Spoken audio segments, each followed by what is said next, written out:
Hello, this week in Israel we start Sefer Bamidbar, which contains a census of the people. Moshe is to take an accounting of each individual, and we're told which tribe that they come from, the leaders of each tribe, and we're told where they are supposed to be positioned in formation around the Mishkan. And the question is, why does Sefer Bamidbar open with this information?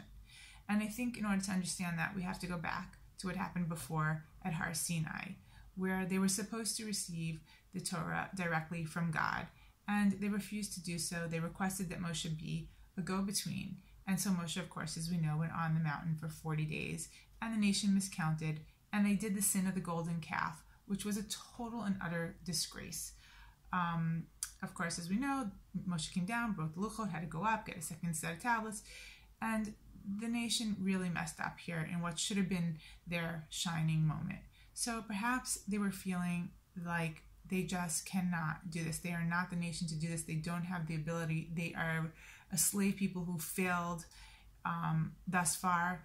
And I think they needed encouragement. And I think that that's what this is about.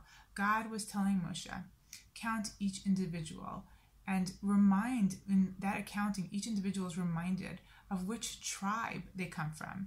And the reason for that is each tribe, we know all the 12 tribes were worthy to be the ones that the nation of Israel, God's nation, comes through, because each tribe had something special, something individual, something amazing that can contribute to the nation. And the reminder is that that is in your genes. You have these abilities. You can access whatever those qualities are and become great. And that was a reminder of that. And then, of course, with the formation that God told them to position themselves around the Mishkan, which of course symbolizes God's presence around God. The formation was, as we're told, already given by Yaakov. And Yaakov specifically told the 12 tribes that should be the position in which they travel, because he knew what was the best formula for success in them interacting, in what way they can be successful. Because when you have lots of different peoples and personalities and ways, you have to be strategic about the positioning in where you will be successful on your journey.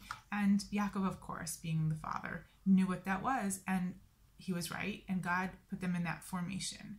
And so the message that's being given here is that when you feel down, when you feel like, you're in that place of desert where there's just nowhere to go and you can just feel like dying, that you have to remember who you are. What are your strengths? What can you bring out and be successful if you access it? And to work with, of course, the rest of the nation. And what would be that formula to work together with other people to achieve success? Because not every formula will work well. You have to be smart about it, and you have to know where to position yourself amongst the nation to achieve success for you and success for the nation. And I think that's a message to us. No matter how far we've fallen, we all have special talents in us, and we all have or should have a community to work within to achieve that success together with others. And I think that's what God is trying to tell us in this parsha. Shabbat Shalom.